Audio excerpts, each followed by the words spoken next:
Здравейте, приятели! Дали ви трябва дисциплина, за да постигнете успехи? Несъмнено.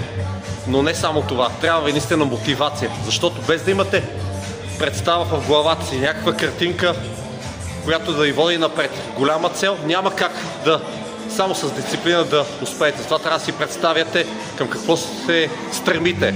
Ако правите сега вашата серия клекове, примерно с 80 кг, не си го представяте, че това е само част от днешната ви тренировка, една част. Ако си представите, че това е стъпка към следващата, как след 5-6 месеца ще правите серия с 100, с 120. Ако сега бягате определени минути на пътеката, не трябва да се задоволявате с това. Да си представите, че това е просто стъпка към следващата по-голяма цел. Тогава наистина ще се вземете на сериозно и ще осъзнаете, че всяка една тренировка е стъпка към нещо голямо, а не сама по себе си, защото така каквото и да правите сте загубени. Само с дисциплина не става. Трябва да може да мечтаете смело и да се борите за наистина нещо голямо.